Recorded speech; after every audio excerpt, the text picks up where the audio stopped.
아주머니 뱃속에 아기가 없는데요? 6살 동자승의 입에서 나온 말이었습니다. 은영의 온몸에 소름이 돋았습니다. 강 여사는 며느리의 얼굴을 똑바로 쳐다봤고 은영은 본능적으로 배를 두 손으로 감쌌습니다. 아니에요. 우리 아기 여기 있어요. 하지만 은영의 목소리는 떨리고 있었습니다. 원통사. 사람들은 이 절을 그렇게 불렀습니다. 소원이 잘 통한다고, 원하는 것을 잘 들어준다고요. 깊은 산속에 자리한 천년 고찰 원통사에는 특별한 소문이 돌고 있었습니다. 6살 쌍둥이 동자승이 미래를 본다는, 그래서 그 스님들께 예언을 들으면 인생이 바뀐다는 이야기였습니다. 그렇게 신통한 쌍둥이 동자들이 만삭 임산부에게 아기가 없다고 말하다니요. 쌍둥이 동자승의 실언일까요? 아니면 정말 임산부에게 숨겨진 비밀이 있을까요? 오늘도 시청해주시는 선생님 감사합니다. 어디서 듣고 계신지 댓글에 적어주시고 구독, 좋아요 눌러주세요. 그럼 드라마 열차 출발하겠습니다. 한 달 전 일이었습니다. 서울에서 온 대기업 임원이 원통사에 거액을 시주했습니다. 새로운 사업의 성공을 빌기 위해서였습니다. 검은색 고급 승용차에서 내린 40대 중반의 남자는 자신만만한 표정으로 법당에 들어갔습니다. 기도를 마치고 법당을 나서는 그를 마당에서 놀던 쌍둥이 동자승이 바라봤습니다. 형인 지혜가 동생 지광과 눈빛을 나누더니 조용히 말했습니다. 저 아저씨 곧 모든 걸 잃으실 거예요. 지광이 고개를 끄덕이며 덧붙였습니다. 검은 그림자가 아저씨를 따라다녀요. 욕심이라는 그림자요. 임원의 얼굴이 붉게 달아올랐습니다. 무슨 헛소리냐? 어린 것들이. 그가 소리쳤지만 70이 넘은 해안 스님은 조심스럽게 말했습니다. 보살님, 지나친 욕심을 버리시고 본업에 충실하십시오. 임원은 코웃음을 치며 절을 떠났습니다. 3주가 지났습니다. 원통사에 한 통의 전화가 걸려왔습니다. 그 임원의 부인이었습니다. 남편이 무리한 투자로 회사 자금을 날려 파산했다는, 그래서 해안 스님께 용서를 구하고 싶다는 울먹이는 목소리였습니다. 사람들은 그때부터 쌍둥이 동자승을 다르게 보기 시작했습니다. 보름 전에는 또 다른 일이 있었습니다. 백혈병 진단을 받은 7살 손자를 안고 온 할머니가 있었습니다. 의사들이 시한부 3개월이라고 했다는, 그래서 마지막 희망을 품고 원통사를 찾았다는 70대 할머니였습니다. 법당 앞에서 할머니가 손자를 안고 무릎을 꿇고 있을 때 쌍둥이가 다가왔습니다.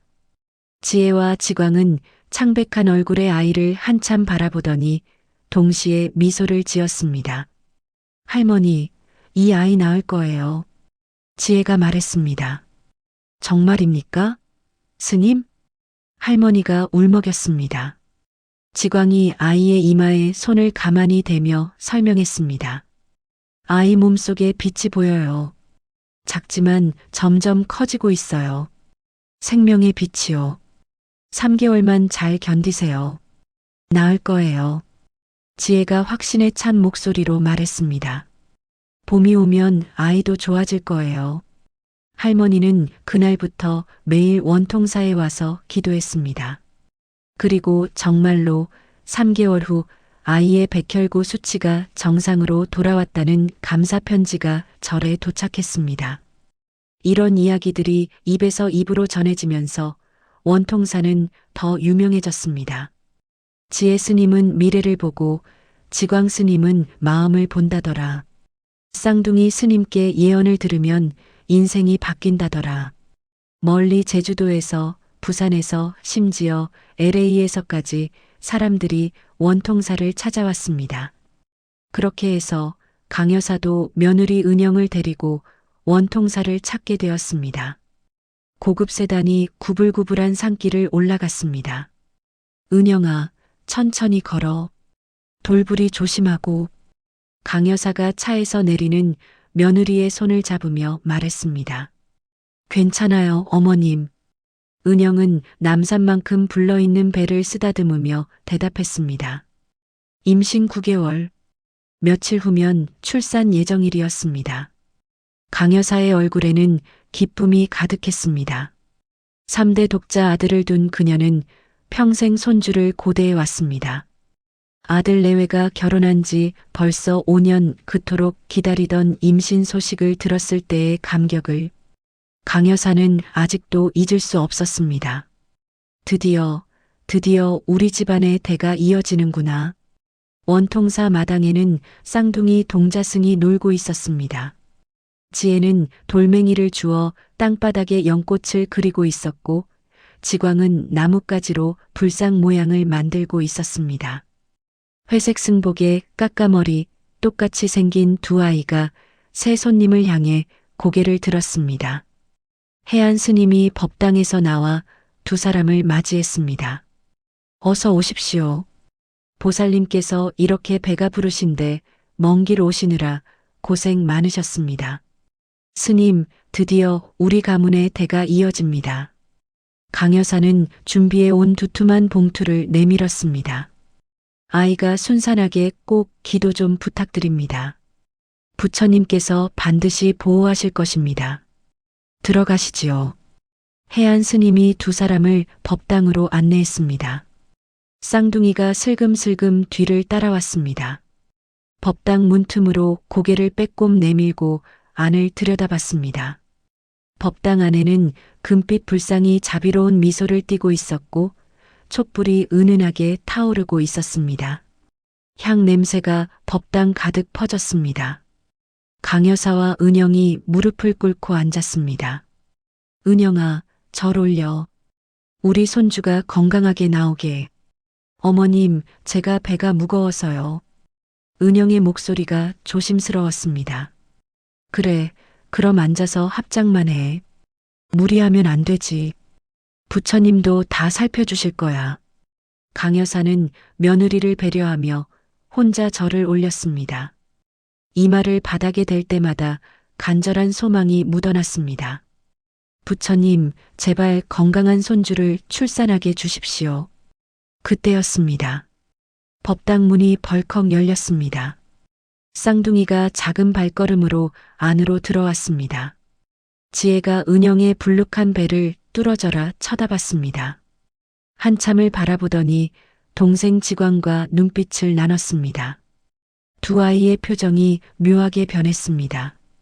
지광이 천진난만한 목소리로 물었습니다. 할머니, 근데 왜 빈 껍데기에 절을 하세요? 법당 안에 정적이 흘렀습니다. 뭐라고요? 강 여사의 목소리가 떨렸습니다. 빈 껍데기라니. 은영의 얼굴에서 단숨에 핏기가 사라졌습니다. 입술이 파르르 떨렸습니다. 지혜가 조용히 다가와 은영의 배를 가리키며 말했습니다. 스님, 저 아주머니 뱃속에 아기가 없어요. 지광이 고개를 끄덕이며 덧붙였습니다. 그냥 찬바람만 부는데요. 텅 비었어요. 은영의 몸이 부들부들 떨렸습니다. 본능적으로 배를 두 손으로 감쌌습니다. 안 돼. 들키면 안 돼. 아니에요. 은영의 목소리가 법당 안에 울려 퍼졌습니다. 아니에요. 우리 아기 여기 있어요. 해안 스님이 황급히 법당으로 뛰어들어왔습니다. 쌍둥이를 재빨리 안아 올려 밖으로 나갔습니다. 죄송합니다. 정말 죄송합니다. 어린아이들이 헛소리를 했습니다. 용서하십시오. 법당에는 강 여사와 은영만 남았습니다. 은영의 얼굴은 사색이 되어 있었고 입술은 여전히 떨리고 있었습니다. 강 여사는 며느리를 바라봤습니다. 은영아, 괜찮니? 강 여사가 며느리의 어깨에 손을 얹었습니다. 네. 괜찮아요, 어머님. 하지만 은영의 목소리는 전혀 괜찮지 않았습니다. 강 여사의 가슴 한편에 묘한 찝찝함이 스며들었습니다. 뭔가 불편한, 설명할 수 없는 불안감이었습니다.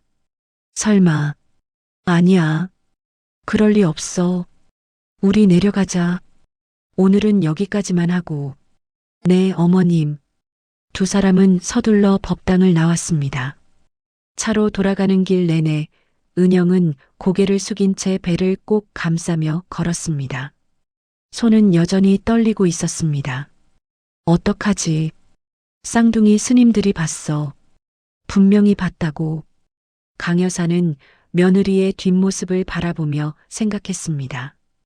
왜 은영이가 저렇게 놀랐을까? 차가 산길을 내려갔습니다.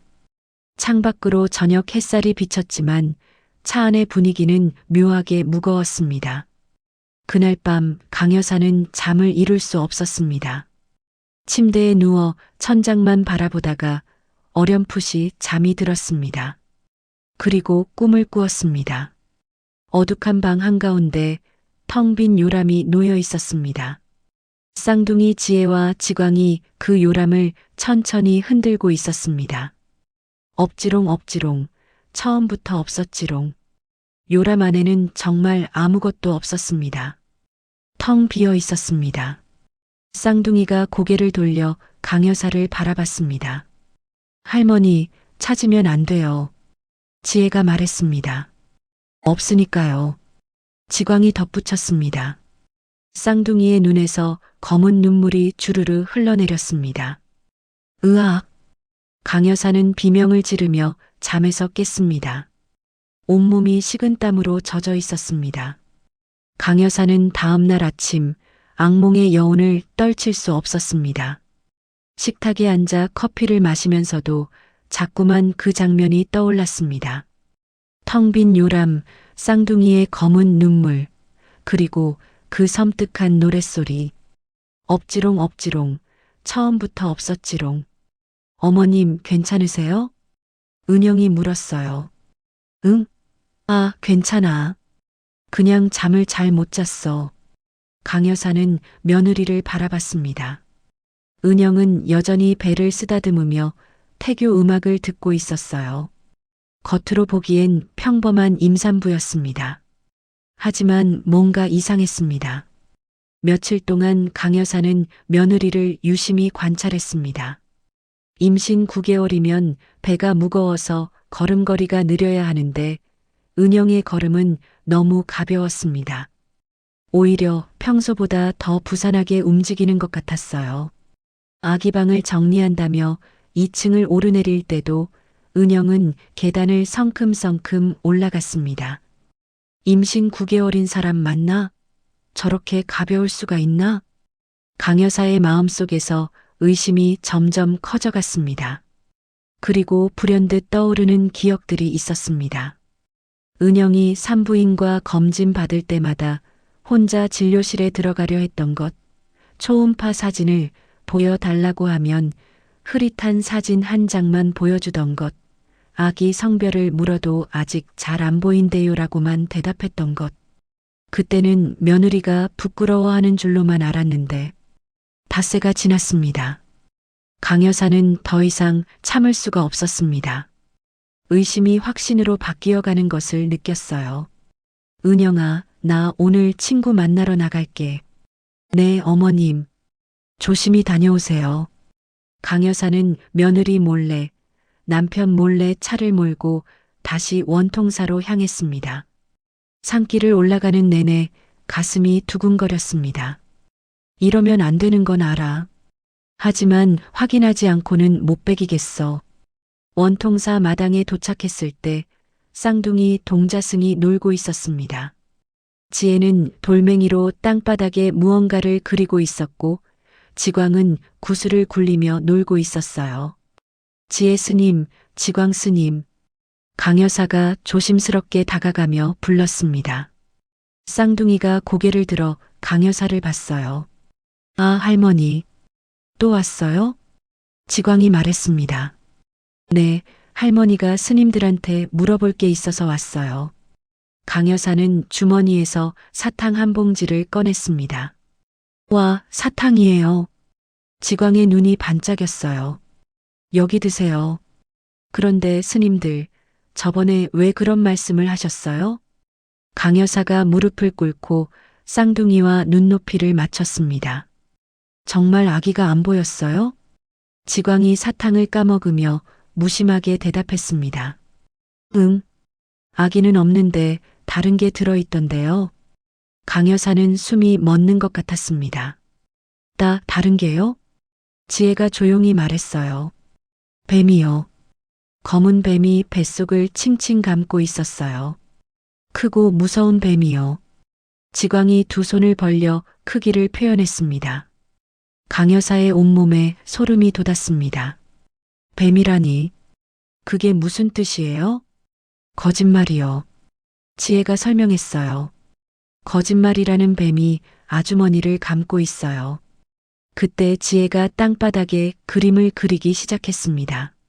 작은 손으로 돌멩이를 들고 금을 그었어요. 배가 부른 여자의 모습이었습니다. 그리고 그 여자가 절벽에서 떨어지는 그림이었어요. 스님, 이게 뭐예요? 강 여사의 목소리가 떨렸습니다. 아주머니가 떨어져요. 여기서요. 지혜가 절벽을 가리켰습니다. 지광이 끼어들었어요. 뱀이 아주머니를 끌고 가요. 아래로요.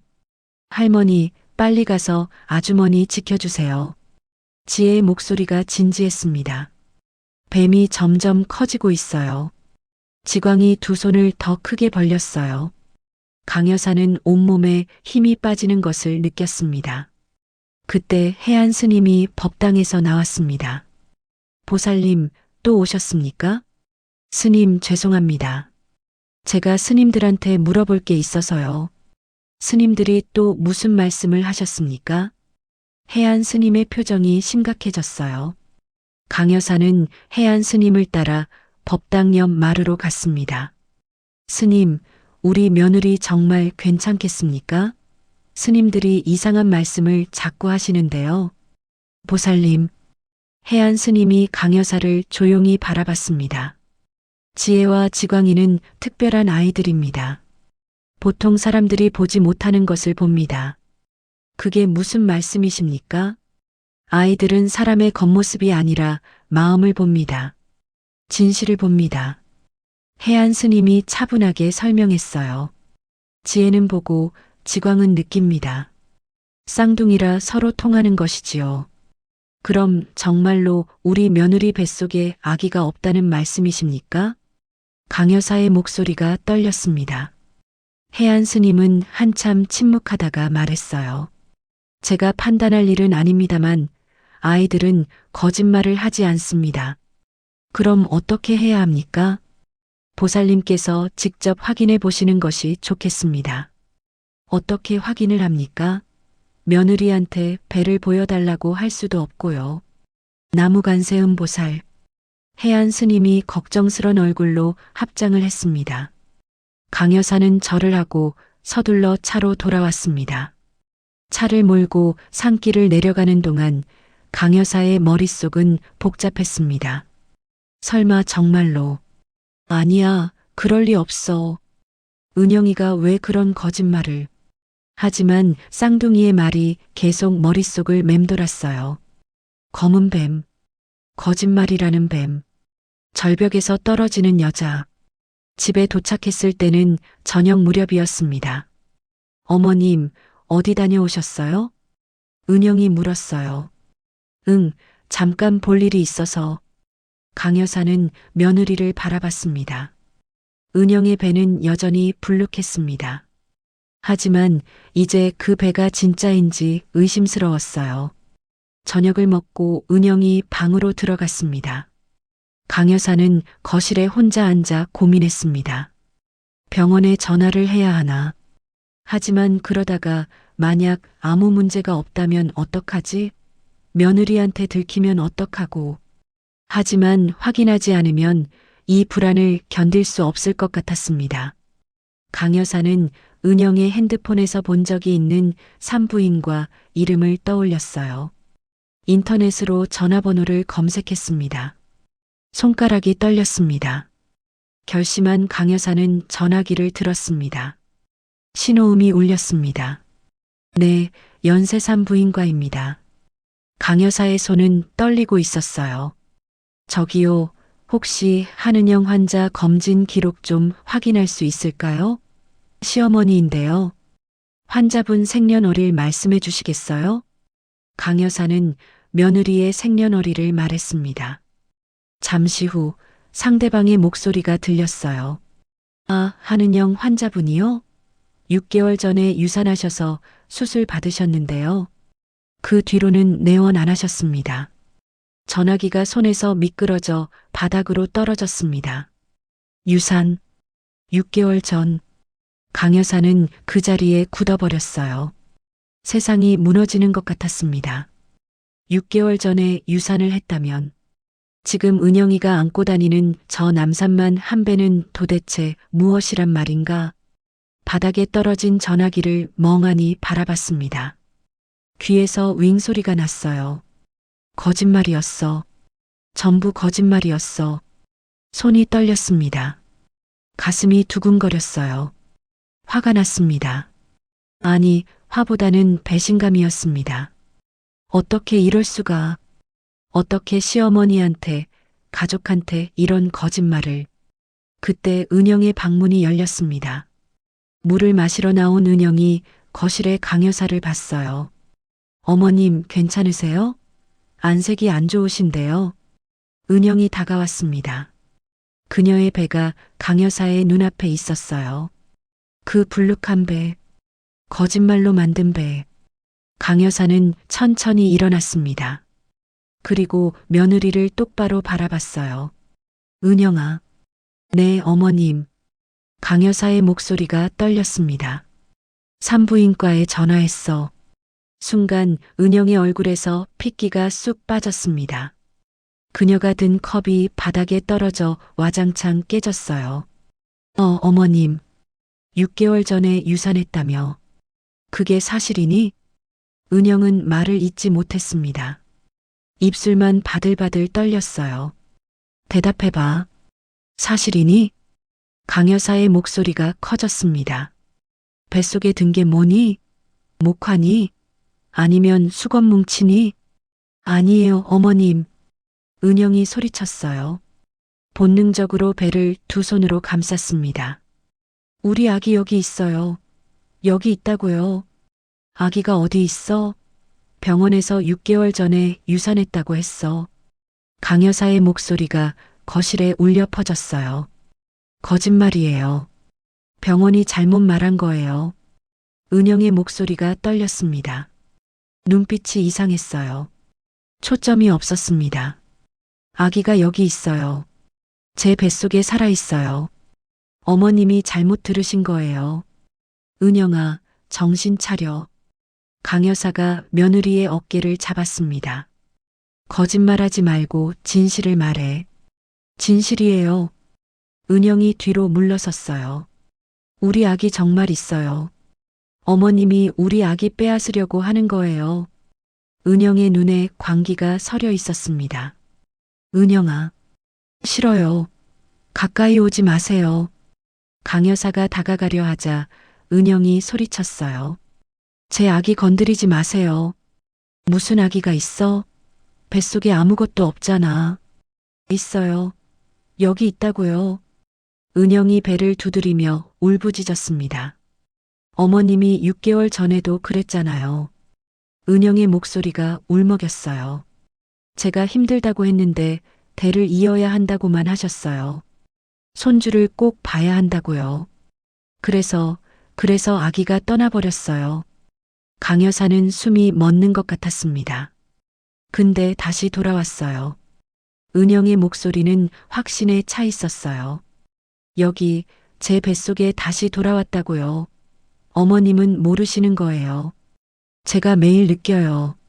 아기가 움직이는 거요. 은영은 진심으로 믿고 있었습니다. 자신의 뱃속에 아기가 있다고. 강 여사는 그제야 깨달았어요. 며느리가 미쳐버렸다는 것을, 유산의 충격과 압박감이 그녀를 이렇게 만들었다는 것을. 은영아. 강 여사의 목소리가 떨렸습니다. 눈물이 났어요.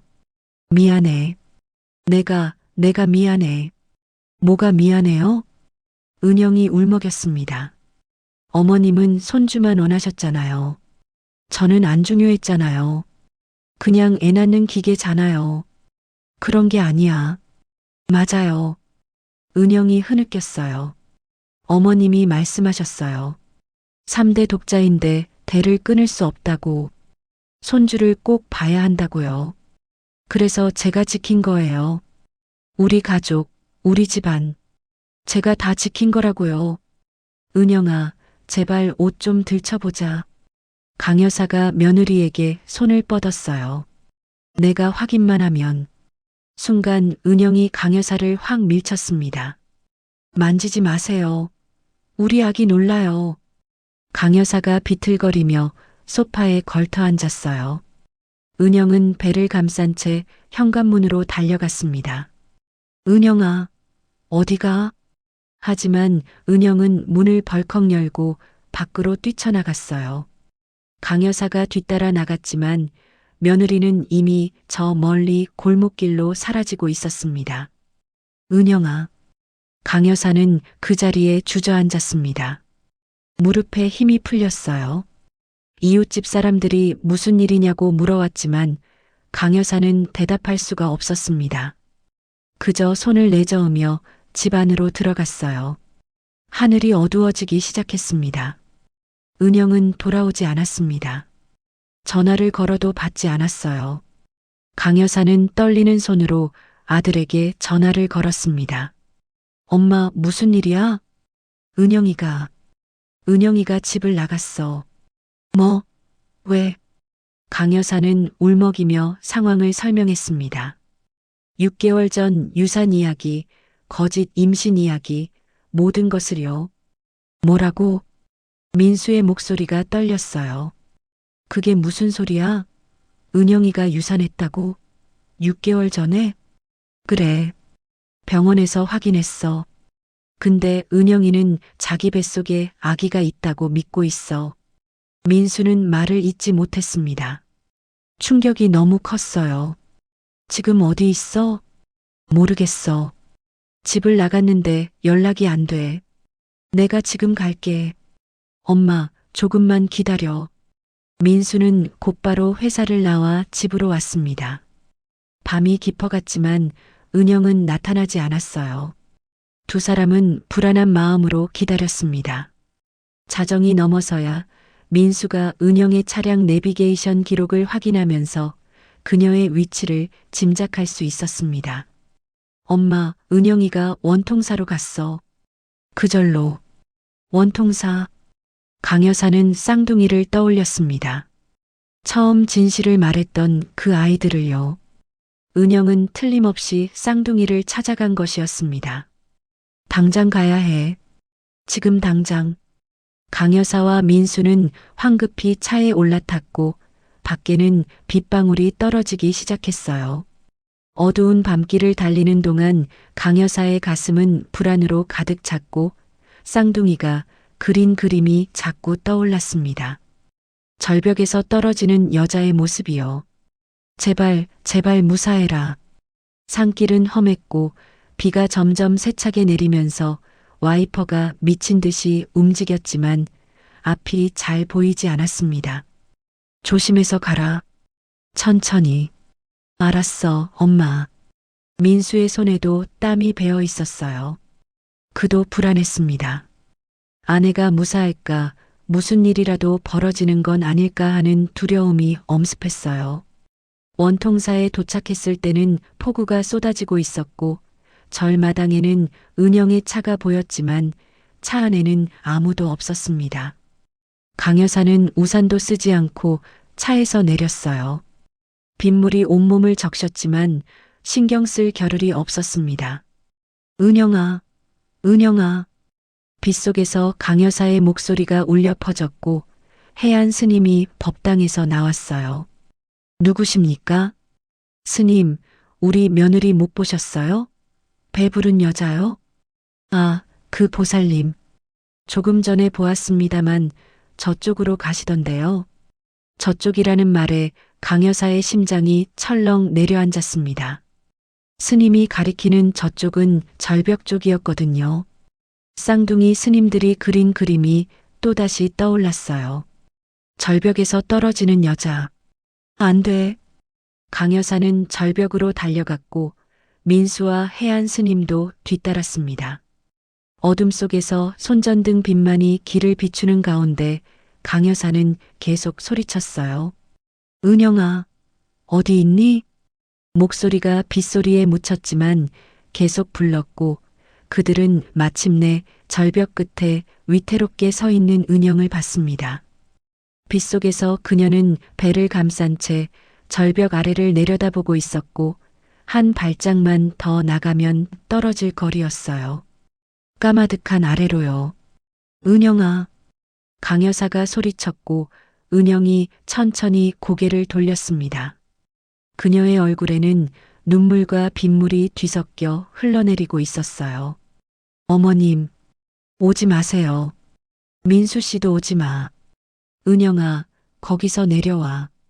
제발. 강 여사가 한 걸음 다가가려 하자 은영이 뒤로 물러서며 발이 절벽 끝에 걸렸습니다. 움직이지 마세요. 제가 떨어질 수도 있어요. 강 여사는 그 자리에 멈춰서며 눈물을 흘렸어요. 은영아, 왜 이러니? 집에 가자. 집에 못 가요. 저는 거짓말쟁이에요. 가족들을 볼 용기가 없어요. 은영의 목소리가 떨리며 이어졌습니다. 다 너무 힘들어요. 거짓말하는 것도 숨기는 것도. 그때 작은 목소리 두 개가 들렸고 쌍둥이 지혜와 지광이 맨발로 빗속을 걸어오고 있었습니다. 해안 스님이 아이들을 말리려 했지만 쌍둥이는 고집스럽게 앞으로 나아가 절벽 가까이 다가와 은영을 똑바로 바라봤어요. 지혜가 조용히 말했습니다. 아주머니, 거기서 내려오세요. 내가 여기 온 건 너희 때문이야. 너희가 입만 안 열었어도 이렇게 안 됐어. 은영이 쌍둥이를 보며 말했고 지광이 대답했어요. 아주머니 속에 뱀이 있어요. 지혜가 덧붙였습니다. 검은 뱀이 아주머니를 칭칭 감고 있어요. 거짓말이라는 뱀이요. 또 그 소리. 뱀이 어디 있어? 거기 있어요. 지혜가 은영의 배를 가리키며 말했고 지광의 목소리가 떨렸습니다. 그 뱀이 아주머니를 잡아먹으려고 해요. 뱀이 점점 커지고 있어요. 아주머니가 뱀한테 먹히면 아주머니는 사라져요. 사라지는 게 나을지도 몰라. 안 돼요. 쌍둥이가 동시에 소리치며 지혜가 말했습니다. 아주머니는 나쁜 사람이 아니에요. 그냥 무서웠던 거예요. 지광이 작은 손을 내밀며 말했어요. 아주머니, 뱀을 내려놓으세요. 그래야 아주머니가 살아요. 지혜도 손을 내밀었습니다. 아주머니, 손 잡으세요. 저희가 도와드릴게요. 그 순간 해안 스님이 앞으로 나서며 빗소리를 뚫고 목소리를 울렸습니다. 보살님, 없는 아기를 붙잡고 있는 것은 죽은 아기도 산 사람도 모두 죽이는 짓입니다. 스님, 제발 그 짐을 내려놓으십시오. 보살님은 이미 충분히 힘드셨습니다. 더 이상 자신을 괴롭히지 마십시오. 해안 스님의 목소리가 떨렸고 강 여사도 울며 빗속에서 무릎을 꿇었습니다. 아가, 내가 잘못했어. 내가 너를 그렇게 만들었어. 다 내 잘못이야. 강 여사의 목소리가 울부짖으며 이어졌어요. 어머님, 배가 끊겨도 좋아. 손주 없어도 돼. 너희들끼리 재미나게 살아라. 내가 미안하다. 민수도 앞으로 나오며 울먹였습니다. 은영아, 미안해. 내가 너한테 너무 무심했어. 엄마 말씀만 듣고 내 마음은 몰랐어. 여보. 은영의 눈에서 눈물이 흘러내리며 빗물과 섞여 얼굴을 타고 흘렀어요. 민수가 손을 내밀었고 은영의 몸이 흔들렸습니다. 그녀는 절벽 아래를 내려다보며 까마득한 어둠만 보였지만 천천히 절벽에서 물러나기 시작했어요. 한 걸음, 두 걸음, 그렇게 마침내 절벽을 벗어났습니다. 강 여사가 달려가 며느리를 끌어안았고 민수도 합류했습니다. 세 사람은 빗속에서 얼싸안고 울었어요. 죄송해요, 어머님. 정말 죄송해요. 어머님이 그렇게나 기대하시는데 유산했다고 말할 수가 없었어요. 아니야. 미안한 건 나야. 내가 너를 너무 힘들게 했어. 용서해다오. 어머님. 세 사람은 한참을 그렇게 안고 있었고 쌍둥이가 조용히 다가왔습니다. 지광이 은영의 옷자락을 잡아당겼어요. 아주머니. 은영이 고개를 숙여 쌍둥이를 보았고 지혜가 은영의 배를 가리켰습니다. 뱀이 가고 있어요. 지광이 덧붙였어요. 검은 뱀이 풀려나고 있어요. 조금만 더 힘내세요. 은영은 쌍둥이를 보며 슬프게 웃었고 천천히 배를 감싸고 있던 옷을 풀었습니다. 두꺼운 복대가 드러났고 은영은 떨리는 손으로 그것을 하나씩 풀어냈습니다. 감겨있던 천이 풀려나갔고 복대가 떨어지자 홀쭉한 배가 드러났어요. 만삭의 배가 아니라 평범한 여자의 배였고 오히려 야윈 배였습니다. 은영은 그 순간 무너지며 바닥에 주저앉아 통곡했습니다. 6개월 동안 쌓아온 거짓말이 한순간에 무너졌어요. 강 여사가 며느리를 일으켜 세워 꼭 안으며 말했습니다. 괜찮아. 다 괜찮아. 이제 다 끝났어. 민수도 아내를 안았고 쌍둥이는 하늘을 보며 손을 흔들었어요. 지혜가 말했습니다. 아기 안녕. 지광이 덧붙였어요. 이제 편히 쉬어요. 비가 점점 잦아들며 먹구름 사이로 달빛이 새어나왔습니다. 비는 완전히 그쳤습니다. 다음 날 아침 햇살이 원통사를 따스하게 비추었습니다. 은영은 객실 창문을 열고 밖을 내다보며 깊이 숨을 들이마셨어요. 산의 공기가 유난히 맑았고 새들이 제잘거리며 지저귀고 있었습니다. 잘 잤니? 강 여사가 따뜻한 차 2잔을 들고 들어서며 물었어요. 네, 어머님. 정말 오랜만에 편히 잤어요. 다행이구나. 두 사람은 마루에 나란히 앉아 차를 마시며 아침 풍경을 바라봤습니다. 한참 동안 아무 말 없이 차만 마시던 강 여사가 조심스럽게 입을 열었어요. 은영아, 어젯밤에 해안 스님이랑 이야기를 나눴어. 스님께서 49제를 올리는 게 어떻겠냐고 하시더구나. 49제요? 그래. 유산된 아기를 위해서 말이야. 아기의 영혼이 편히 쉬고 다음 생을 준비할 수 있도록. 은영은 차를 천천히 내려놓았습니다. 눈시울이 붉어지기 시작했어요. 저도 그러고 싶어요. 사실 제가 아기를 제대로 보내지 못했거든요. 그냥 없던 일처럼 살았어요. 목소리가 떨렸고 강 여사가 며느리의 손을 꼭 잡았습니다.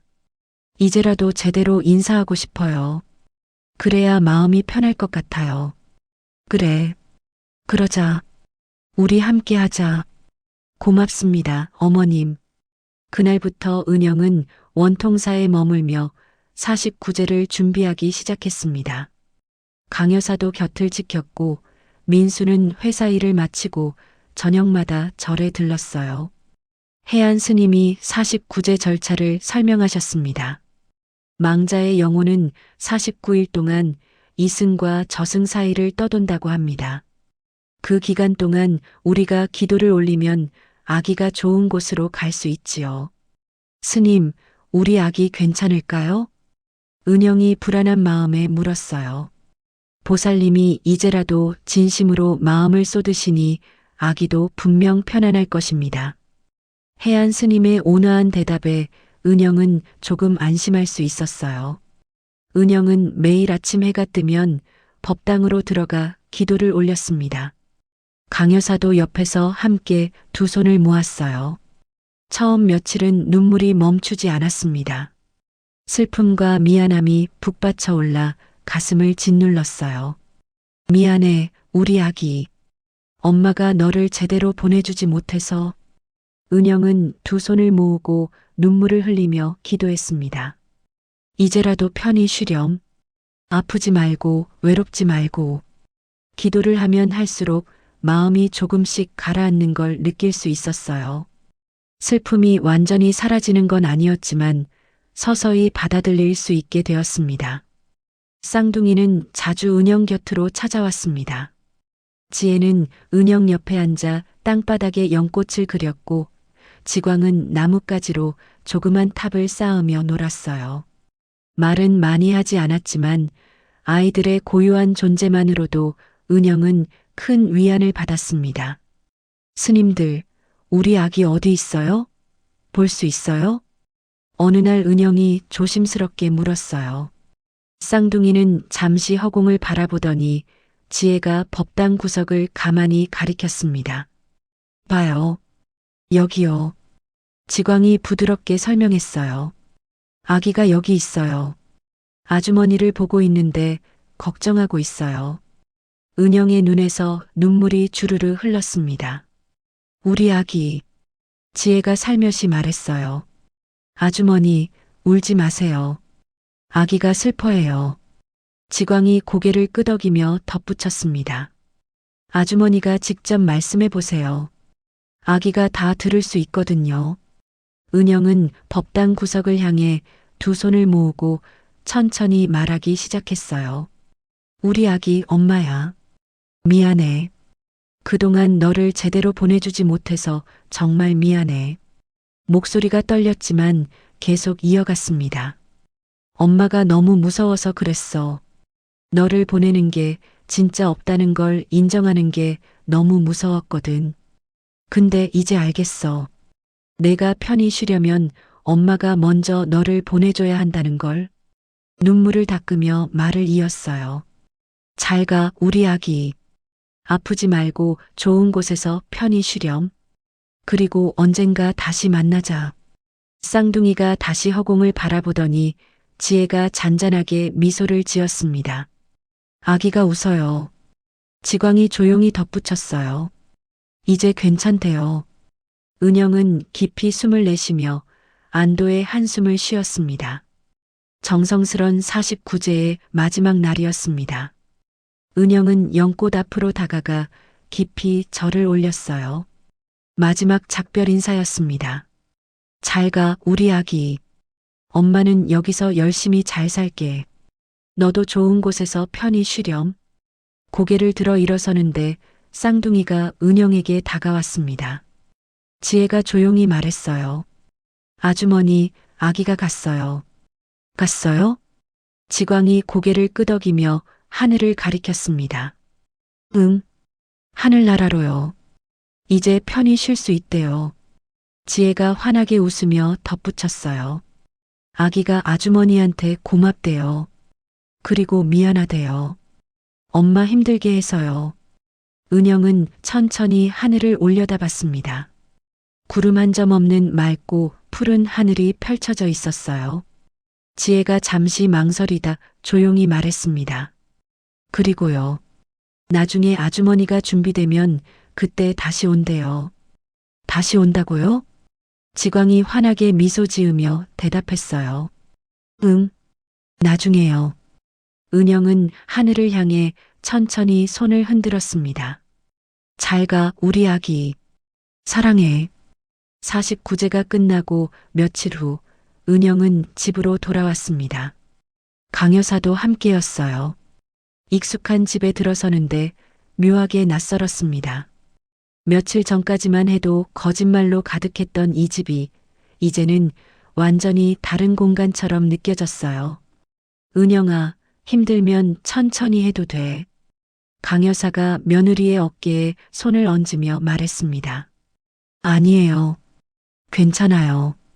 오히려 이렇게 정리하는 게 마음이 편한 것 같아요. 은영은 2층으로 올라가 아기 방으로 꾸며놓았던 방문을 열었어요. 베이비 침대, 아기 옷, 장난감들이 그대로 있었습니다. 한 번도 쓰이지 못한 채로요. 하나하나 상자에 넣으며 눈물이 흘렀습니다. 하지만 이번 눈물은 예전과 달랐어요. 미안함과 슬픔이 섞인 눈물이었지만 그 안에는 받아들임도 함께 있었습니다. 언젠가 다시 쓸 거야. 강 여사가 옆에서 함께 아기 옷을 개며 말했어요. 그럴까요? 그럼 그때를 위해 잘 보관해 두자. 우리 아기가 다시 올 때를 위해서. 네, 어머님. 방을 다 정리하고 나니 마음이 한결 가벼워지는 걸 느낄 수 있었습니다. 과거를 정리하고 새로 시작하는 기분이었어요. 며칠 뒤 은영은 병원에 갔습니다. 산부인과가 아니라 정신과였어요. 강 여사가 권유했고 은영도 필요하다는 걸 알았습니다. 힘드셨겠어요. 상담사가 은영의 이야기를 듣고 나서 부드럽게 말했습니다. 유산도 힘든데 그걸 혼자 감당하셨으니까요. 게다가 주변에 기대까지 있었으니 제가 마음이 약했어요. 그래서 거짓말까지. 약한 게 아니에요. 상담사가 은영의 말을 끊었어요. 그건 인간적인 반응이에요. 누구나 감당하기 힘든 상황에서는 도망치고 싶어 하거든요. 보살님께서 선택하신 방법이 거짓 임신이었을 뿐이에요. 근데 전 거짓말까지 했잖아요. 가족한테. 그것도 일종의 방어 기제였어요. 현실을 받아들이기 힘드니까 자신만의 현실을 만드신 거예요. 자신을 보호하기 위해서요. 상담사는 은영을 비난하지 않았습니다. 이해하고 공감해 주었어요. 그게 은영에게는 큰 위안이 되었습니다. 상담을 받으면서 은영은 조금씩 나아지기 시작했어요. 밤마다 시달리던 악몽도 점점 줄어들었고 가슴을 짓누르던 불안감도 한결 나아졌습니다. 고부 관계도 달라지기 시작했어요. 강 여사는 더 이상 손주 이야기를 입에 담지 않았습니다. 대신 며느리의 건강을 살뜰히 챙겼어요. 맛있는 음식을 만들어주고 날씨 좋은 날이면 함께 공원을 산책했습니다. 은영아, 오늘 날씨 참 좋은데 우리 공원 좀 갈까? 좋아요, 어머님. 두 사람은 손을 잡고 공원을 천천히 걸었어요. 예전에는 어색하기만 했던 관계였는데 이제는 편안했습니다. 더 이상 며느리와 시어머니가 아니라 서로를 진심으로 이해하는 두 여자였어요. 벤치에 앉아 쉬는데 강 여사가 조용히 말했습니다. 은영아, 그동안 미안했어. 내가 너한테 너무 많은 걸 바랐구나. 어머님, 그 말씀 그만하세요. 이미 다 지난 일이에요. 아니야. 내가 손주, 대를 잇는 것, 그런 것들만 생각했지. 정작 내 마음은 한 번도 제대로 물어보지 않았어. 강 여사가 며느리의 손을 꼭 잡았어요. 근데 이제 알겠어. 그게 다 내 욕심이었다는 걸. 가장 중요한 건 너야. 내가 행복한 거. 그게 제일 중요해. 은영은 시어머니의 손을 꼭 잡았습니다. 고맙습니다, 어머님. 그렇게 말씀해 주셔서. 고맙긴. 당연한 거지. 따뜻한 햇살이 두 사람을 감싸고 있었어요. 민수도 변했습니다. 야근을 줄이고 일찍 퇴근하려고 노력했어요. 아내와 함께 시간을 보내는 게 얼마나 소중한지 깨달았거든요. 여보, 오늘 뭐 하고 싶어? 그냥 집에서 영화나 볼까? 편하게. 좋아. 부부는 소파에 나란히 앉아 영화를 봤습니다. 예전에는 각자 바빠서 이런 시간을 갖기 힘들었는데 이제는 함께하는 시간을 무엇보다 소중히 여기게 되었어요. 영화가 끝나고 민수가 은영을 돌아보며 말했습니다. 여보, 그때 정말 미안했어. 무슨 말이야? 다 지난 일인데. 아니야. 난 내가 힘들어하는데도 몰랐어. 엄마 말씀만 듣고 내 마음은 제대로 살피지 못했잖아. 민수의 목소리가 낮아졌어요. 내가 유산했을 때 내가 옆에 있어줬어야 했는데, 위로해줬어야 했는데, 당신도 몰랐잖아. 내가 말 안 했으니까. 은영이 남편의 손을 잡았습니다. 그래도 눈치를 챘어야지. 아내가 힘들어하는 걸. 이제라도 알았으면 됐어. 우리 앞으로 잘하면 되는 거지. 그래. 앞으로는 뭐든지 같이 이야기하자. 숨기지 말고 힘들면 힘들다고 말하고. 응, 약속할게. 두 사람은 손을 꼭 잡고 서로를 바라봤어요. 계절이 바뀌었습니다. 가을이 지나고 겨울이 왔어요. 은영은 많이 회복되었습니다. 얼굴에 생기가 돌았고 웃음도 많아졌어요. 상담을 꾸준히 받으며 마음의 상처를 조금씩 치유해 나갔습니다. 어느 추운 겨울날 은영은 몸에 이상한 느낌을 받았어요. 속이 메스껍고 어지러웠습니다. 아침마다 유난히 피곤했어요. 감기인가? 처음에는 그렇게 생각했습니다. 하지만 증상이 며칠째 계속되자 은영은 조심스럽게 병원을 찾았어요. 검사를 받고 진료실에서 기다리는 동안 가슴이 두근거렸습니다.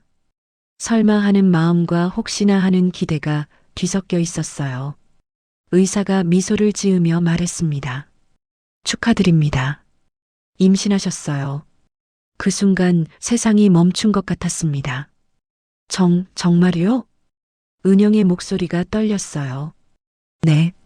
임신 6주 정도 되셨네요. 아기가 건강하게 잘 자리 잡고 있습니다. 의사가 초음파 화면을 보여주며 설명했어요. 은영의 눈에서 눈물이 흘러내렸습니다. 이번에는 기쁨의 눈물이었어요. 감사합니다. 정말 감사합니다.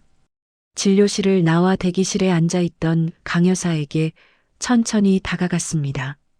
은영은 말없이 강 여사를 꼭 안았어요. 어떻게 됐어? 뭐래? 강 여사가 불안한 마음에 물었습니다. 은영이 귓속말로 조용히 말했어요. 임신했어요. 강 여사의 몸이 순간 굳었다가 천천히 며느리를 밀어내며 얼굴을 마주봤습니다. 정말이야? 네, 정말이에요. 강 여사의 눈에도 눈물이 고였어요. 하지만 이번에는 조심스러웠습니다. 은영아, 무리하지 마. 내 몸이 제일 중요해.